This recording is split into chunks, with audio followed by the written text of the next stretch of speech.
자, 이번 시간에는 사회보험 정책 중에 세 번째 정책 순서가 됐습니다. 재정 또 실시 순서는 아니고 단지 교재 순서당 세 번째 정책입니다. 앞에서 우리가 국민연금정책, 국민건강보험정책을 다뤄왔고 이번 시간에는 고용보험정책, 산재보험정책, 노인장기요양보험정책을 살펴보겠습니다.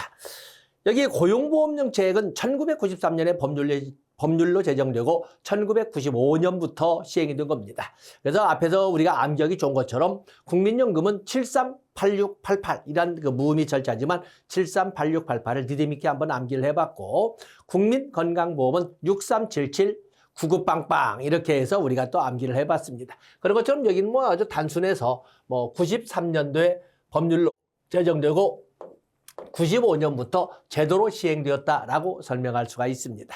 그래서 여기 물론 자세한 내용이야 법제론적 측면으로 이렇게 접근하겠습니다만 여기는 정책론적, 학적 측면에 지금 접근하고 있는 거거든요. 그렇기 때문에 여기 보면은 고용보험의 개념이 나와 있습니다. 고용보험. 지금도 많은 사람들은 고용보험을 실업보험이라고 설명을 하는데 가고용보험과 실업보험은 다릅니다. 실업보험이라는 것은 실직자가 되었을 때를 대비해서 이끌어가는 제도이기 때문에 사후적, 소극적, 치료적 이런 성격을 갖고 있습니다. 그러나 고용보험은 이런 사후적, 소극적, 치료적 성격뿐만 아니라 사전적, 적극적, 예방 차원의 노동시장 정책도 같이 포함되어 있기 때문에 넓고 포괄적인 개념으로 설명할 수가 있는 것입니다. 마치 이제 고용보험을 실업보험과 고용보험을 비교하는 것은 의료보험과 건강보험을 비교하는 것과 같은 개념이라고 볼 수가 있습니다. 그래서 여기 보면은 실직 근로자에게 실업급여를 지급할 뿐만 아니라 이것은 사후적, 실직자가 되었을 때 사후적, 소극적, 치료 성격의 치료의 사회보장입니다. 사회보장.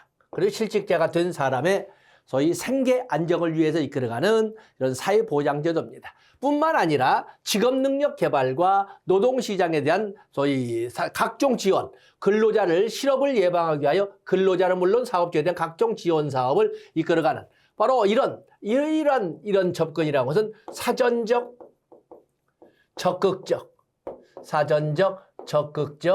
예방 차원의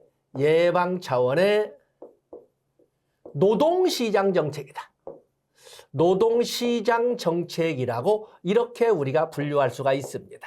그렇기 때문에 이 앞에 있는 실직 근로자에게 실업급여라고는 현금급여만 지급하는 것은 사후적, 소극적인 치료적 성격의 소득보장제도입니다. 그렇기 때문에 이럴 때는 실업보험이라고 해도 아무런 하자가 없습니다. 그러나 그뿐만 아니라 사전적, 적극적인 이런 소위 노동시장 정책, 국가가 적극적으로 개입한 이런 노동시장 정책까지 포함이 되면 고용보험이라고 해야 됩니다. 그걸 그림으로 그려놓은 것이 고용보험이란 해서 사후적, 소극적인 사회보장인 실업급여를 중심으로 이 실업급여는 실업급여, 육아휴직급여, 출산 전후 휴가급여 같은 실업급여를 원초적인 이 고용보험의 출발점이라 하고 거기에다가 이제 사전적 적극적인 노동시장 정책인 고용안정, 직업능력 개발 사업까지 포함해서 시행할 적에 고용보험이라고 현재 그렇게 시행되고 있다라고 설명하고 있습니다. 이번에 이 고용보험 제도의 목적은 해서 사실은 고용보험법 제1조의 내용을 쭉 나열했는데 한번 읽어보시면 됩니다. 그래서 여기 보시면 먼저 고용보험제도의 특징을 보면 가장 원초적인 출발점은 실직 근로자가 되었을 때를 대비한 소위 생계 안정을 위한 소득보장 아니겠습니까? 때문에 실직 근로자의 생활보장. 이것은 그야말로 여기는 사후적, 소극적, 치료적 성격의 사회보장인 것이고 고용대책을 통합한 것이다. 고용대책이라는 것은 사전적, 적극적 예방 차원의 노동시장 정책을 통합한 것이다. 이렇게 지금 그림을 이렇게 단 한 줄로 적어놓은 것입니다. 또 그런가 하면 수급자 취업에 관련된다. 그런가 하면 여기 일정 기간의 고용 상태를 수급의 최저 요건으로 규정하고 있다. 일정 상태의 규정. 고용상태. 지금 이제 범죄론을 가지고 보다 보면 마지막 이직일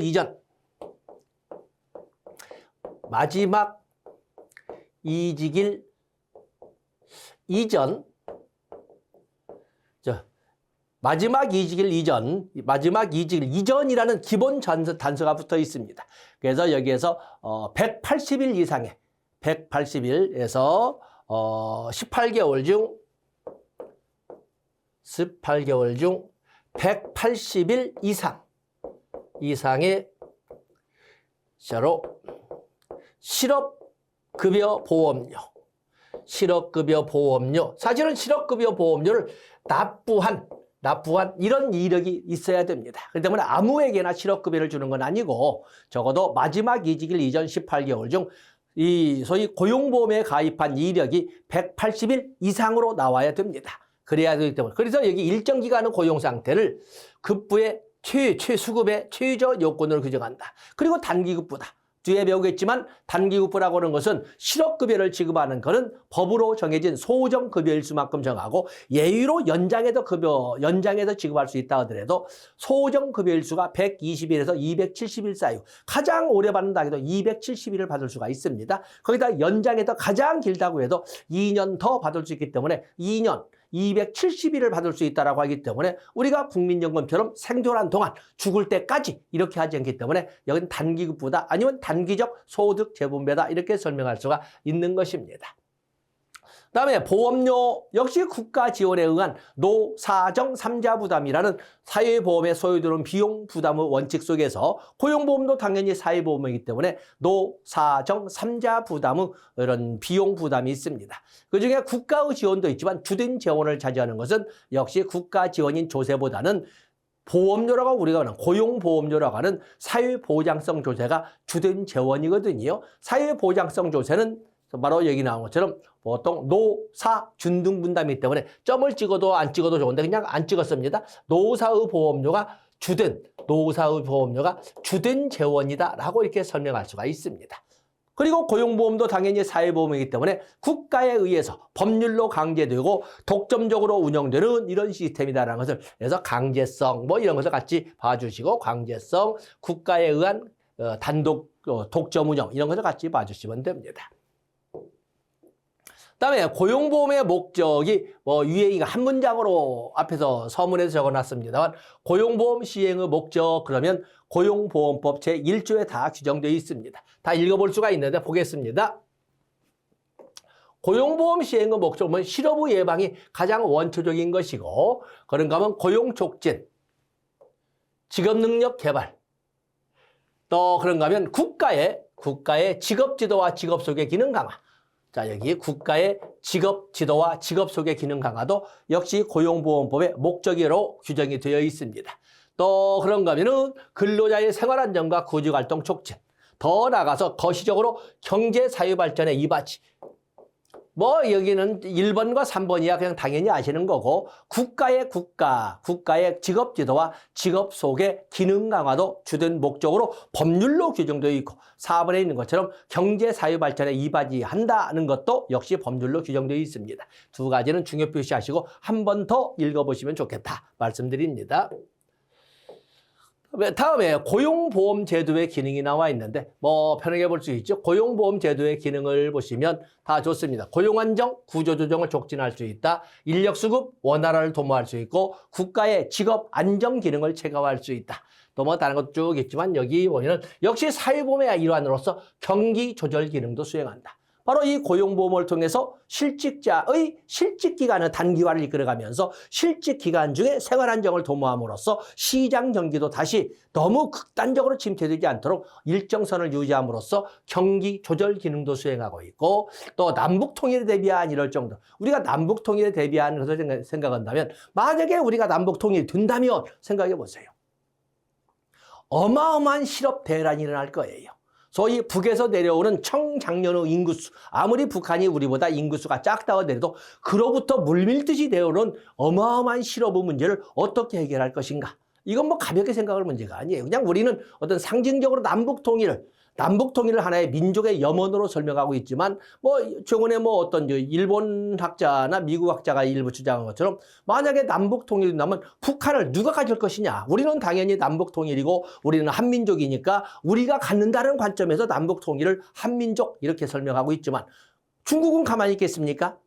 또 러시아, 두만강을 경계로 해서 러시아는 가만히 있겠습니까? 일본이 가만히 있겠습니까? 북한을 누가 가질 것이냐 문제는 국제적인 큰 문제가 되는 거예요. 우리가 생각하는 것처럼 그렇게 가벼운 문제가 아니고 좁게 본다면 이 고용부문만 보더라도 실업대라는 문제를 어떻게 해결할 거냐. 실업대라는 보나마나 사회복지 관련 위험의 포괄성이나 말하자면 그 비독립성으로 인해서 이런 실업대라는 시장 경기를 주저앉아 버릴 거고 시장 경기가 주저앉게 되면 많은 노숙자가 양산될 것이고 많은 노숙자는 치안 문제를 야기할 것이고 치안 문제는 경찰 인력의 소위 한중에 편중된 집중을 가져옴으로써 국가의 위기, 안보 위기를 가져오게 될 거예요. 이런 것들은 어마어마한 문제를 가져오거든요. 그래서 여기 보면 남북 통일에 대비한 이런 말들을 좀 깊숙이 생각할 필요가 있다 말씀을 드립니다. 다음에 우리가 고용보험법에서 고용보험 국정 운영의 기본 방향을 문서화한 것을 법령이라고 하지요. 국정 운영의 기본 방향 정책을 합의문의 형태로 문서화한 것을 법령이라고 합니다. 그중에 고용보험에 관련된 국민의 합의를 문서화한 것을 고용보험법이라고 하는 겁니다. 어떤 고용보험법에 대한 것은 법제로라도 좀 더 상세하게 접근하도록 하겠습니다. 쭉 넘어가십니다. 특히 미리 말씀드리지만 여기 정의, 고용보험법에서도 중요한 것이 정의인데 여기 여러분들이 예습하는 겸 해서 고용보험법, 고용정책에서 여기 피보험자의 지위, 그리고 실업의 개념, 실업의 인정의 개념, 적어도 이 정도는 피보험자는 실직 위험이 높은 근로자만을 피보험자로 하지 않습니다. 그래서 피보험자는 근로자뿐만 아니라 예술인도 노무제공자도 그리고 자영업자도 바로 피보험자의 지위를 갖고 있다. 옛날에 처음에 시작할 때에는 실직 위험에 언제나 노출되어 있는 근로자만을 대상으로 했지만 이제는 예술인, 노무제공자, 자영업자까지를 포함해서 피보험자를 하는데 또 하나 중요한 것은 피보험자의 지위를 규정하고 있는 것은 본 법인 고용보험법이 아니라는 것입니다. 그래서 고용보험법상의 피보험자의 지위는 별도의 법률로 규정을 합니다. 그래서 여기 보시면 별도의 법률로, 그래서 여기 나온 것처럼 고용산재보험료 징수법. 사실은 고용보험 및 산업재해보상보험의 보험료 징수 등에 관한 법이 아주 길죠. 그래서 줄여서 고용산재보험료 징수법으로 이렇게 줄여서 말합니다. 바로 이거에 따라 보험에 가입되거나 가입된 것으로 보는 근로자, 예술인, 노무제공자, 자영업자를 피보험자 지위로 하고 있다. 그래서 피보험자 종류 4가지하고 그에 대한 근거법령은 고용보험법이 아니라는 것을 분명히 해주고 법제로 넘어가셔야 됩니다. 다음에 실업과 실업의 인정 가지고 가시고. 다음에 운영 좋습니다. 다 여러분들이 해서 고용보험법의 내용은 법제론에 가서 우리가 정확히 다루도록 하겠습니다. 다음에 산업재해보험을 산재보험, 산업재해보상보험이죠. 산업재해보상보험은 우리나라 최초의 사회보험입니다. 우리나라 최초의 사회. 그러면 우리나라의 최초의 사회보험은 산업재해보상보험, 산재보험이라고 하는데 세계 최초의 사회보험은 뭐냐? 착각하지 않기를. 우리는 세계 최초의 사회보험은 비스마르크 사회보험이라고 하고 그중에서도 1883년에 제정 시행되었던 질병보험법을 세계 최초의 사회보험이라고 합니다. 여러 차례 말씀드리지만은 혼동해서는 안 됩니다. 물론 대부분의 현대국가의 최초의 사회보험은 역시 산업화 과정에서 생기는 문제나 근로자의 권익보호를 위해서 산재보험이 최초의 사회보험으로 대부분 나라가 그 위치를 차지하고 있지만 세계 최초의 사회보험의 개념을 갖는 것은 비스마르크 사회보험, 그중에서도 질병보험이었다라는 것을 알아주시면 됩니다. 자, 여기는 그야말로 우리나라 최초, 그냥 적었군요. 우리나라 최초의 사회보험, 우리나라입니다. 사회보험의 지위를 가지고 있는 겁니다. 그래서 63년 제정, 법률 제정, 그리고 64년 1년 후인 64년 시행 이렇게 되어 있습니다. 근데 조심할 것은 처음에 63년에 법률이 제정되고 64년에 시행될 적에는 근로자 수 500명 이상인 사업체만 적용을 했던 거예요. 미리 말씀드리지만은 고용보험과 산재보험의 적용 대상은 똑같습니다. 고용보험과 산재보험의 주관 부서는 고용노동부인 것도 똑같지만 적용 범위도 원칙적으로는 똑같습니다. 원칙적으로 뭐예요? 근로자를 사용하는 모든 사업이나 사업장이 또 있습니다. 이 말은 근로자를 사용하는, 이 말은 근로자를 한 명이라도 사용한다면 이렇게 되는 거죠. 그래서 64년 할 때는 500인 이상을 적용했지만 2000년부터는 1인이라도 한 명이라도 근로자를 사용하면 모두 적용 범위로 적용하겠다. 그래서 우리가 오늘날 생각하는 산재보험의 적용 범위는 21세기에 등장한 것입니다. 그렇게 알아주시면 됩니다. 그래서 뭐 산재보험을 여러분들이 모르지는 않겠습니다만 한번 보겠습니다. 산재보험이란 업무상 사유에 의한, 뒤에 이제 나오겠죠. 업무상 사유에 의하여 근로자가 부상, 질병, 장애, 사망의 경우. 자, 우리가 보면 사유적 위험으로. 자, 우리가 지금 네 번째 사유보험 보고 있지 않습니까? 국민연금은 사유적 위험을 뭘로 들고 있어요? 국민연금은 노령, 장애, 사망의 경우에 보험 부여를 실시함으로써 소위 생활안정을 도모하는 것을. 그래서 사유적 위험으로 노령, 장애, 사망 등을 들고 있고, 건강보험은 질병, 부상, 출산, 사망을 들고 있지 않습니까? 그중에 또 고용보험은 당연히 보나마나 실직이죠. 실업. 우리가 사회보장기본법의 사유적 위험 보면은 출산, 양육, 실업, 노령, 장애, 질병, 빈곤, 사망 등 이렇게 나와 있지 않습니까? 실업을 들고 있죠. 실업. 그러면서 출산 양육에 대해서도, 왜냐하면 육아휴직급여, 출산 전후 휴가급여가 있었던 걸로 볼 적에 적어도 고용보험 정책에서 사유적 위험으로 들고 있는 것은 실업을 대상으로 하는 실업급여, 그리고 출산을 대상으로 하는 출산 전후 휴가급여, 그리고 육아를 대상으로 하는, 양육을 대상으로 하는 육아 실업급여. 그래서 육아와 또 양육과 그리고 실업 세 가지를 사유적 위험으로 들고 있지 않습니까? 그에 비해서 산재보험법에서는 부상, 질병, 장애, 사망의 경우를 사유적 위험으로 이렇게 들고 있습니다. 그렇게 해서 그 가족, 근로자와 그 가족을 보호하고 더 나아가서 안정된 기업을 할 수 있도록 지원하는 이런 시스템을 산재보험이라고 합니다. 그래서 산재보험은 산재로 인하여 피해를 본, 산재로 인하여 부상, 질병, 사망을 받은, 장애를 갖게 된 사람만을 위한 것이 아니라 그 과정에서 기업도 같이 보장하는, 보호하는 이런 역할을 담당하고 있다고 보시면 됩니다. 그래서 여기 보시면 앞에 든 것처럼 63년도에 법률로 제정되고 64년부터 시행되었고 2000년부터 모든 사업장에, 이 모든 사업장은 1인이라도 고용하고 있으면 원칙적으로는 다 산재보험의 적용 대상이 된다라고 설명할 수가 있습니다. 그다음에 산재보험의 특성이 이렇게 쭉 나와 있는데, 산재보험, 우리가 보면 국민연금의 가입자는 누구예요? 국민연금의 가입자라고 할 적에는 네 가지 종류가 있지 않습니까? 국내에 거주하는 18세 이상 60세 미만의 국민으로서 그 가입자의 종류에는 사업장 가입자, 지역 가입자, 의무 가입자, 의무 계속 가입자가 있습니다. 뭐 기본 상식으로 연척을 합니다. 다음에 국민건강보험의 가입자라고 하는 것은 국내에 거주하는 국민이라고 해놓고, 원칙이 그렇죠. 국내에 거주하는 국민이면서 거기에는 직장 가입자와 지역 가입자라 크게 나누되, 직장 가입자의 가족으로서 별도의 보수나 소득이 없는 사람은 피부양자의 지위를 주어서 보호를 받을 수 있도록 하고 있습니다. 그래서 보통 직장 가입자 및 피부양자, 그리고 지역 가입자 이렇게 되지 않았습니까? 고용보험에서는 근로자를 사용하는 모든 사업이나 사업장을 원칙적 적용 범위로 하되, 그 사업이나 사업장의 사업주와 근로자가 모두 가입자로 되어 있습니다. 그에 비해서 산재보험은 이것은 산재보험은 사업장 단위로만 가입이 이루어지기 때문에 가입자는 사업주만 가입자가 되는 겁니다. 근로자는 가입자가 아닙니다. 그래서 여기 먼저 2번부터 보겠습니다. 여기 산재보험은 사업장 단위로만 가입이 이루어지고 개별 근로자의 관리는 별도로 이루어지지 않는다. 사업장 단위로만 가입이 이루어진다. 그러므로 가입자는 사업주만으로 한정하고 있습니다. 뭐 여기 있는 것처럼 개별 근로자 관리는 별도로 이루어지지 않는다. 근로자는 산재보험의 가입자가 아니다라는 것을 알아주시면 됩니다.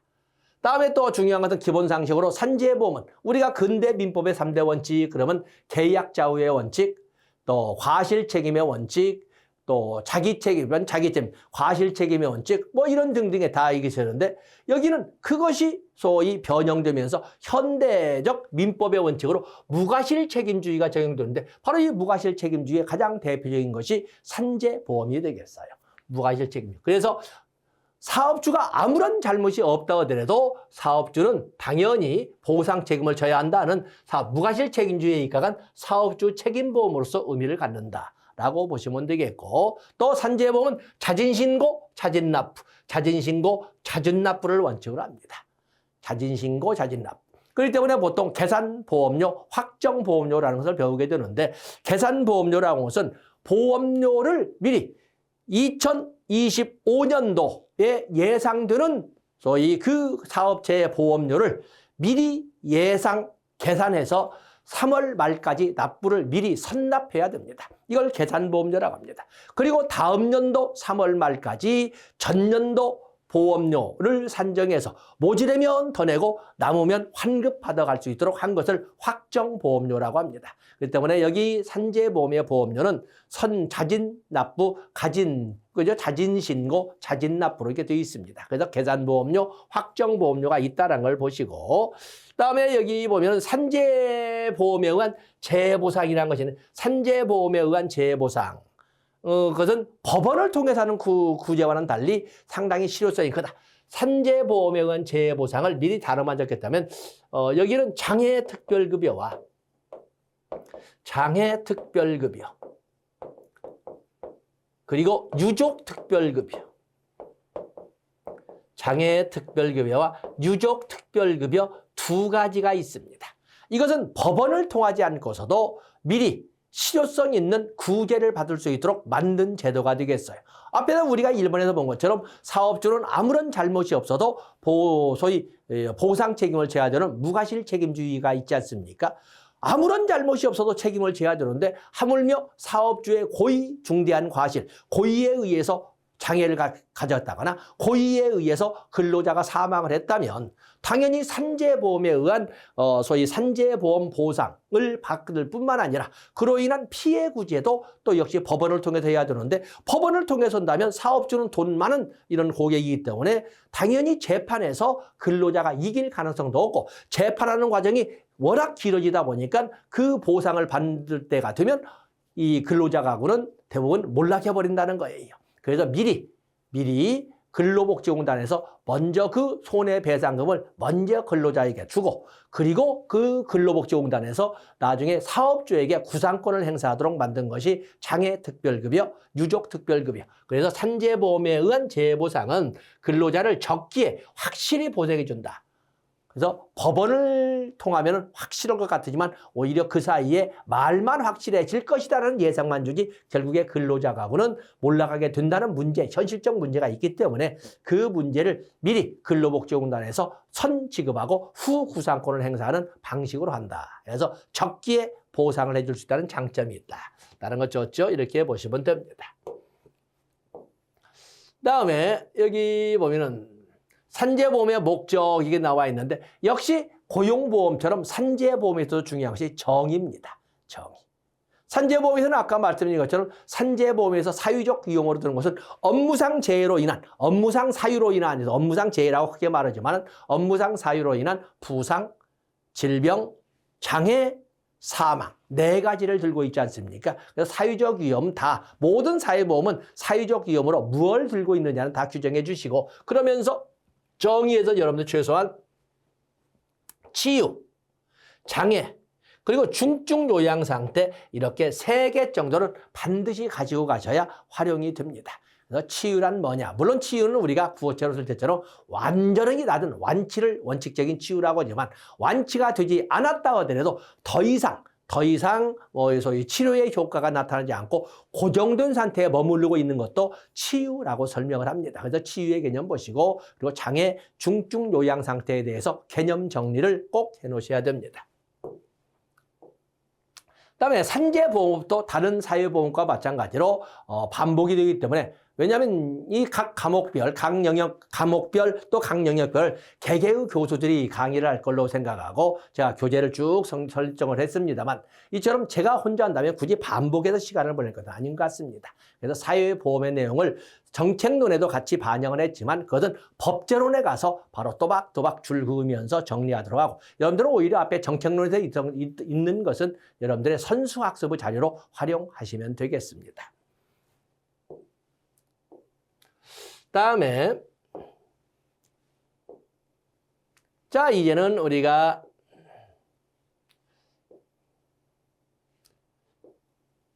산재보험은 급여의 종류가 많다 보니까 아주 깁니다. 급여의 종류가 8가지가 되거든요. 자, 노인장기요양보험을 보겠습니다. 노인장기요양보험은 2007년도에 법률로 적용되고 2008년도부터 시행된 우리나라의 5번째 사회보험입니다.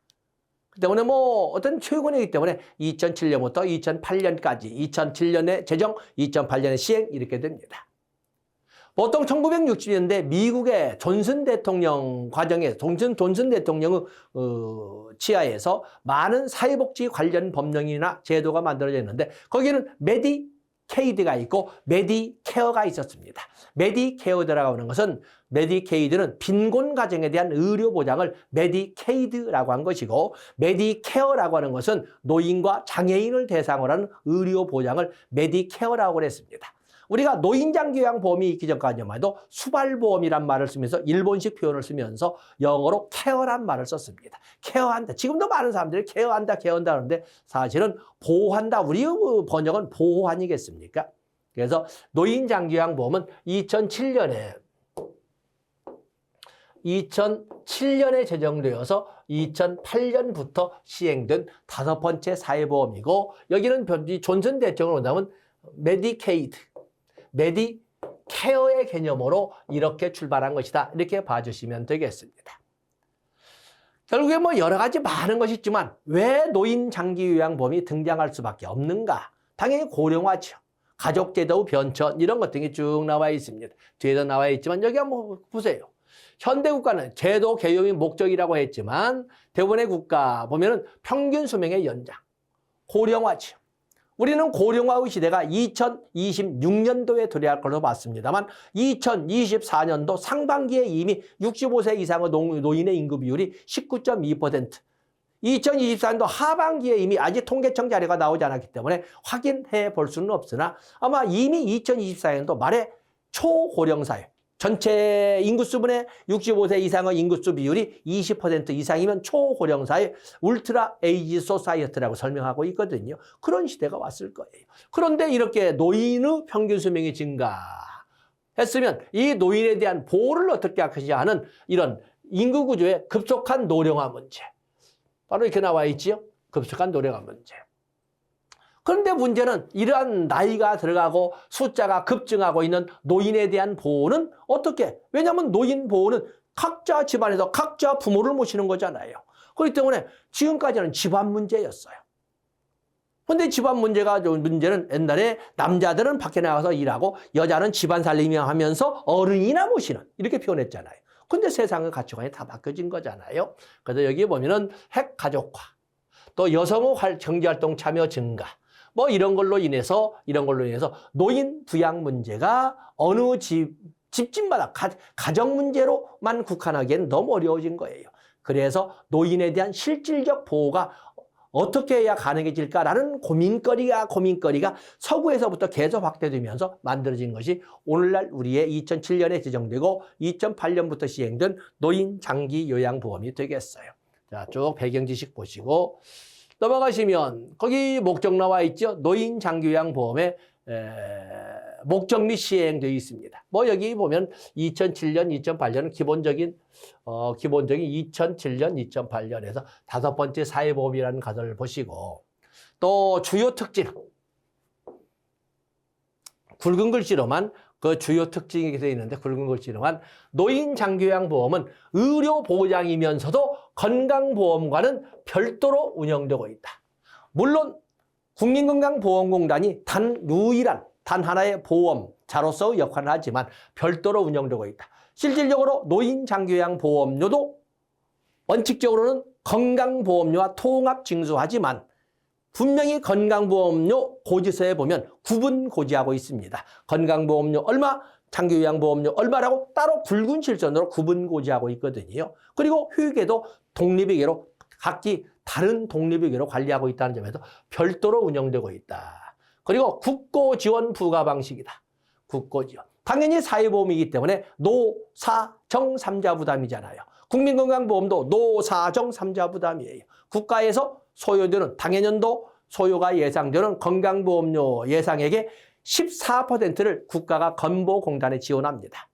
그런가 하면 노인장기요양보험료에 관한 예상수입액, 보험료, 노인장기요양보험료 예상수입액의 20%를 국가는 건보공단에 지원하도록 법률로 규정되어 있습니다. 그래서 국고지원 부과 방식, 건보는 예상보험료의 14%, 노인장기요양보험은 예상보험료 수입액의 20%를 국가가 건보공단에 지원하도록 이렇게 법률로 규정하고 있는 것입니다. 또 그런가 하면 여기에 보험자 및 관리운영기관의 일호나 어디예요? 건보공단.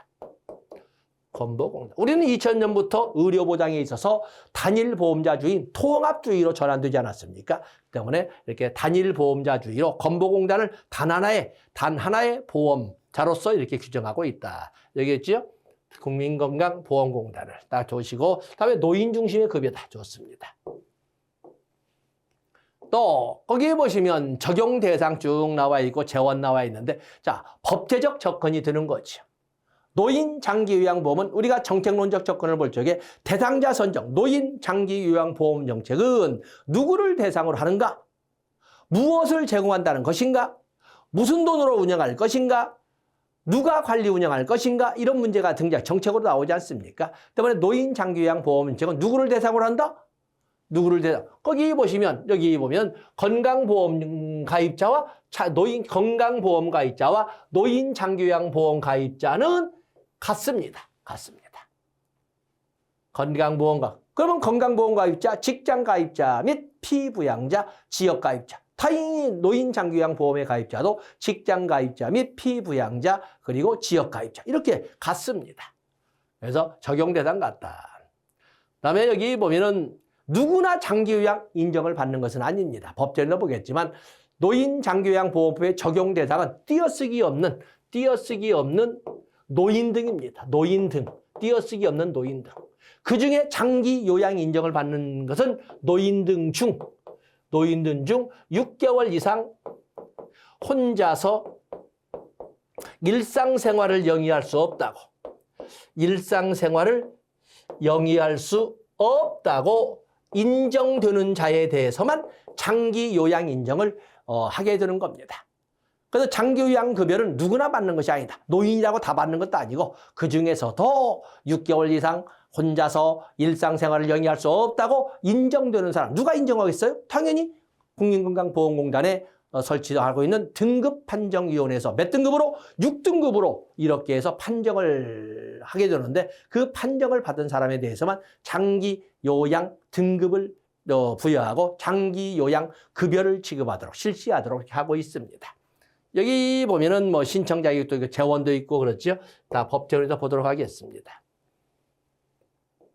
또 그러면 여기 보면 전체로 갈 적에 4번에 본인 일부 부담금이 있죠. 여기 꼭 기억해 주셔야 됩니다.